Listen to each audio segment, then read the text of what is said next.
반갑습니다. 3월 15일 금요일이에요.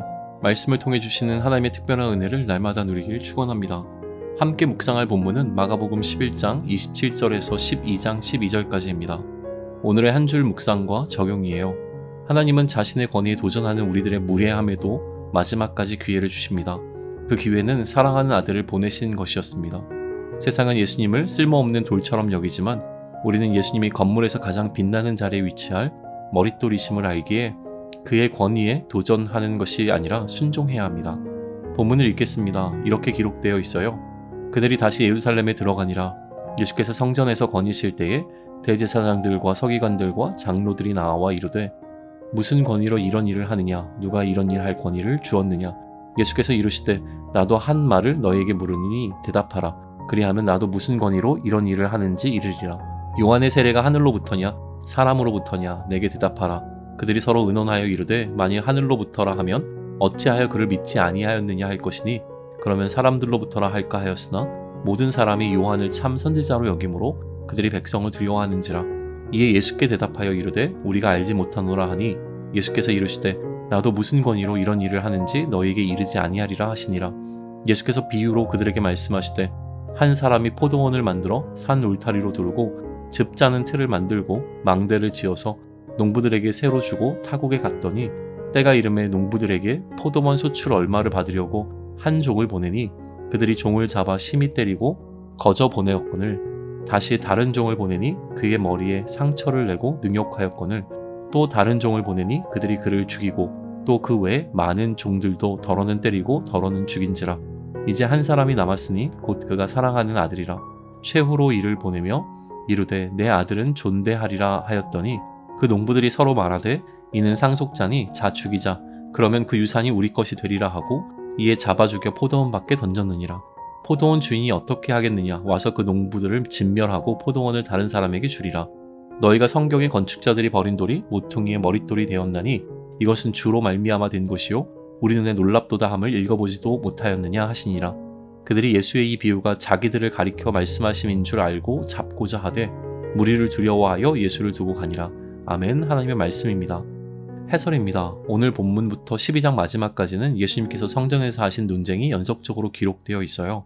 오늘 본문은 예수님이 대제사장, 서기관, 장로들과 나눈 대화인데 이 세 그룹은 유대 공동체의 종교적 지도자 그룹인 산헤드린을 구성하는 멤버들이었기 때문에 산헤드린에서 대표단으로 공식적으로 파견한 사람들로 여겨집니다. 마가는 예수님께서 성전을 거니실 때에 이들이 찾아왔다고 묘사하고 있어요. 거닐고 있다는 표현이 산책하는 이미지를 주지만 어제 예수님께서 성전에서 성전의 본질을 회복해야 한다며 다소 과격한 방식으로 시위를 하셨던 모습을 기억한다면 그리고 성전의 규모가 우리가 생각하는 것보다 훨씬 크다는 사실을 인지한다면 예수님께서는 어제 하셨던 사역을 오늘도 이어가셨을 거예요. 예수님의 이러한 사역은 기존에 형성된 질서를 공격하는 형태를 띌 수밖에 없었고 그러한 방식을 허용했던 권위에 대한 도전이기도 했어요. 그러니 예수님의 행위를 불법으로 규정하고 금지시키기 위해 종교적 결정권을 가지고 있는 의결기구인 산헤드린에서 대표단을 파견했던 것 같아요. 예수님을 찾아와 무슨 권위로 이런 일을 하는지를 물었습니다. 권위가 없으면 불법이었으니까요. 예수님께서는 답하지 아니하시고 한 가지 조건을 제시하셨어요. 자신의 질문에 답하면 예수님도 답변하시겠다면서 세례 요한이 행한 세례의 합법성에 관해서 질문하셨습니다. 그러면서 두 가지 선택지를 부여하시는데요. 하나님께 허락을 받아 행한 일인지 사람으로부터, 다시 말하면 사전에 산헤드린의 허가를 득하고 행한 일인지를 말해보라는 것이었습니다. 예수님의 질문은 대표단을 당황스럽게 만들었어요. 사람들은 세례 요한을 선지자로 인정하는데 선지자는 산헤드린이 아니라 하나님께서 세우신 존재였기 때문이죠. 그러니 하나님께서 세우셨다고 답했어야만 했어요. 하지만 그러면 대표단은 세례 요한이 인정한 예수님을 인정하지 않게 되는 딜레마에 빠집니다. 그렇다고 사람에게서라고 답한다면 세례 요한의 권위를 폄하하는 것이기에 사람들의 거센 반발이 예상되는 상황이었죠. 논의 끝에 내놓은 답은 우리는 알지 못한다 였어요. 그러자 예수님도 자신의 권위가 어디로부터인지를 말씀하지 않겠다고 하셨죠. 답변 대신 예수님은 비유 하나를 들려주셨는데요. 어떤 사람이 포도원을 새로 만들어서 농부들에게 임대해주고 해외를 출국했죠. 처음 포도 농장을 만들면 첫 3년은 수확하지 않고 그 다음 해에는 하나님께 수확한 것을 드렸기 때문에 최소 4, 5년이 지난 후에야 주인은 임대료를 받을 수 있었어요. 그때가 되자 주인은 종을 농부들에게 보냈습니다. 하지만 농부들은 그 종을 구타하고 빈손으로 돌려보내요. 다른 종을 보냈더니 그를 수치스러운 방식으로 모욕하고 돌려보내죠. 주인은 다른 종을 보냈지만 이번에는 그 종을 살해합니다. 이 케이스 외에도 여러 번 동일한 일들이 반복되었고 주인에게는 더 이상 보낼 수 있는 종이 없었어요. 그러자 주인은 자신의 사랑하는 아들을 마지막으로 보내기로 해요. 농부들이 최소한 아들을 존대해 줄 것을 기대하면서 말이죠. 하지만 농부들은 아들이 오자 주인이 죽었다고 생각했던 것 같아요. 상속자인 아들만 죽이면 이제 포도원이 오롯이 자신들의 소유가 되겠다고 생각하고 아들을 죽여서 포도원 밖에 버렸습니다. 주인에게 남은 선택지는 농부들을 진멸하고 다른 사람에게 포도원을 맡기던 밖에 없다는 말씀으로 비유를 마치셨어요. 그리고 시편 118편 22절과 23절의 말씀을 언급하셨죠. 건축자들이 버린 돌이 모퉁이의 머릿돌이 되었다는 기록이었습니다. 이전에 예수님께서 비유로 말씀하시면 대적자들은 그 의미를 완전히 이해할 수 없었어요. 그런데 이번에는 이 비유가 자신들에 관한 것인지를 바로 알아들었습니다. 그 이유는 포도원 비유가 이사야 5장에 기록된 포도원을 모티브로 하고 있어서 이사야 5장을 비유를 해석할 수 있었던 것 같아요. 이사야서에서 포도원은 이스라엘을 지칭하고 있었기 때문에 망대는 성전을, 집을 내는 틀은 제단으로 해석되었었거든요. 결국 예수님을 죽이려는 자들은 하나님의 집인 성전을 사유화하려는 욕망을 가진 자라는 말씀이었습니다. 언급하신 시편 또한 자신을 지칭하는 말씀으로 사용하신 것이죠. 서기관들은 종종 건축가에 비유되었는데 건축가가 버린 돌이 모퉁이의 머릿돌이 된다는 말씀을 통해 예수님께서는 서기관들에게 버려졌지만 하나님께서는 자신을 다시 존귀하게 하실 것을 암시하셔서 서기관들의 적대적인 태도를 공격하셨어요. 대표단은 예수님의 이러한 비유가 자신들을 향한 비난이라고 여겼지만 모인 무리들로 인해 예수님을 어찌하지 못하고 돌아갑니다. 묵상입니다. 먼저 사내들인 대표단에 관해서 묵상해 보면 좋겠어요. 사내들인 대표단은 하나님의 권위를 누구보다 인정하는 이들이었습니다. 그러나 이들의 문제는 예수님을 그 하나님이 보내신 그리스도로 인정하지 못한 것입니다. 이들은 예수님을 그리스도로 인정하지 않았지만 무리들 때문에 예수님을 어떻게 하지 못하고 떠나요. 여기에 심각한 문제가 있습니다. 사내들인이 가진 권위는 성경적 권위를 기반으로 하고 있었고 성경적 권위라는 것은 그 권위가 하나님으로부터 온 것을 의미했어요. 그러니 이들이 만약 정말 예수님이 그리스도가 아니라고 확신했다면 무리들의 눈치를 보지 않고 그들이 해야 하는 조치를 취했어야 했죠. 사람들이 눈치를 보고 있다는 것 자체가 자신들의 권위가 하늘로부터 온 것이 아님을 보이는 것이었습니다. 하늘이 아니라 사람들의 지지 기반으로부터 왔기에 그것을 잃으면 권위도 상실하는 것이었어요. 또한 예수님의 질문에 대답을 회피함으로 자신은 하늘의 권위와 사람의 권위를 구분하는 능력이 없다는 한계를 스스로 드러냈고요.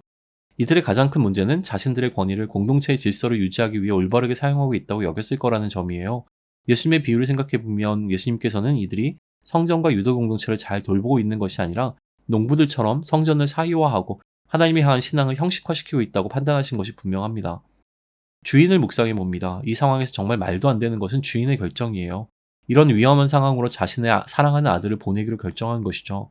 주인은 그렇게 해서라도 포도원을 지키고 싶었던 것이 아니었습니다. 주인은 농부들이 변하길 원했어요. 농부들에게 마지막 기회를 준 것이죠. 주인에게는 포도원이 아니라 이 농부들이 더 중요했습니다. 이미 주인에게는 농부들을 진멸할 수 있는 힘이 있었음에도 그 힘을 사용하지 않고 기대라는 힘을 사용합니다. 종이 아니라 아들을 보낸다면 혹시라도 다르지 않을까 기대한 것이죠. 하나님은 그렇게 그의 사랑하는 아들을 보내신 것이에요. 아들을 묵상해 볼까요? 아들은 앞선 종들의 사례를 알았기에 아버지의 명을 따르는 것이 쉽지 않았을 겁니다. 앞선 선지자의 죽음을 알기에 예수님의 심정도 이 아들처럼 힘들었겠죠. 시편에 기록된 모퉁이 돌에 관한 말씀은 그런 예수님의 마음을 붙잡아주는 역할을 했을 거예요. 흔히 모퉁이의 머릿돌은 건물을 세우는 기초석으로 여겨지는데 여기서 모퉁이의 머릿돌은 건물을 세우고 제일 위 모서리에 장식과 같이 중요하게 올려놓는 돌을 의미했습니다.